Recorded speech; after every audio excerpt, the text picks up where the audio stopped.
ला दीन लिमन ला हया अलहु। हिजाब फ़कत वाजिब नहीं है, हिजाब जिस मकसद से है वो है हया। हिजाब तो रहे लेकिन हया ना रहे तो ला दीन लिमन ला हया अलहु। हदीस में आया है, ये नहीं फरमाया कि उसका दीन नहीं जिसका हिजाब नहीं, फरमाया उसका दीन नहीं जिसकी हया नहीं। बस औक़ात हिजाब जाहिर का रह जाए, वो असल हिजाब होता नहीं, दिल की तसल्ली के लिए। हिजाब का मकसद ये है कि हाँ जब बास का जश्न है तो हिजाब पे तो बात होनी चाहिए।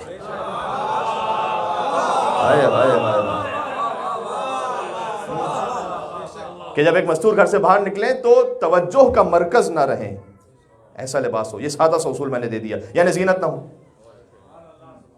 तो अगर हिजाब बज़ाहिर तो है लेकिन लिबास ऐसा है, कहते हुए अच्छा नहीं लगता, यहां से कुछ अल्फाज आप खुद समझदार हैं, जिसमें आज़ाए बदन नुमाया है, मेकअप इस तरह का है।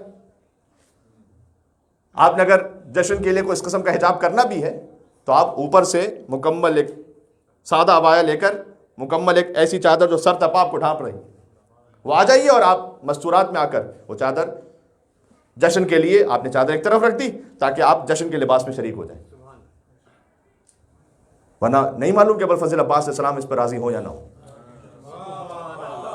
जानते पता है मामला मुश्किल कहां से होता है।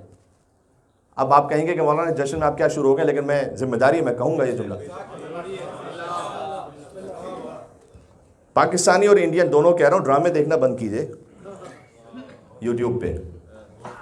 पहले तो एक ज़माना था कि जहाँ कोई ड्रामा देख भी रहा होता था तो क्योंकि 20 मिनट के दरमियान में ऐड आ जाता था तो फिर भी तवज्जो हट जाती थी। अब तो लोग फ़ख्र से कहते हैं कि मौलाना इशा की नमाज के बाद ड्रामा देखना शुरू किया, सारी किस्तें फजर से पहले पहले मुकम्मल की।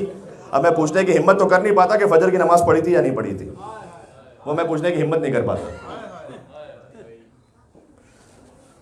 तो ये सारी कमर्शियल वर्ल्ड है ना, जो चीज़ आपको फ्री में अवेलेबल होती है उसके कंज्यूमर खुद आप होते हैं, तो खुद आप ही कस्टमर हैं। तो उस ड्रामे में है क्या? सास बहू की लड़ाई है, बेहयाई है, शौहर से बेवफाई है, शौहर का किसी और से ताल्लुक है, यही तो है। ये जहन को पोल्यूट कर रहा है। आप ये नहीं समझें कि हम तो ड्रामा देख रहे हैं, मैच्योर हो गए, हम फ़कत अपने मज़े के लिए देख रहे हैं। जब आप देख रहे हैं तो आप नहीं रोक सकते अपने बच्चे को। आप अलवलद सिर्रु अबी है, बाप से भी कह रहा हूं, बेटा तो बाप का राज होता है। अब्बास राज अली इब्न अबी तालिब है।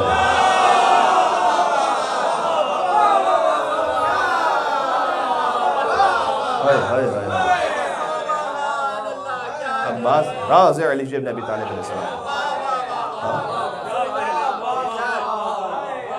तो इन खुराफात को खुदा के लिए अपनी ज़िंदगी से जब निकालेंगे तब पीस ऑफ माइंड में आएंगे। हम पीस ऑफ माइंड में इसलिए नहीं है कि हम खाना भी खा रहे हैं। बाज़ वालिदैन कहते भी हैं कि मौलाना अगर बच्चे से मैंने 2 मिनट के लिए मोबाइल ले लिया तो ऐसा लगता है कि मेरा बच्चा जैसे तड़प रहा है, जैसे मछली को पानी से निकाल दिया गया हो। तो उसकी कैफियत पहले दिन ये नहीं हुई, उसकी कैफियत चंद महीनों या चंद सालों बाद जाके बनी। इसलिए कि वैक्यूम कभी भी नहीं रहता, याद रखिएगा। आपने गैप दिया, मोबाइल फिल करेगा।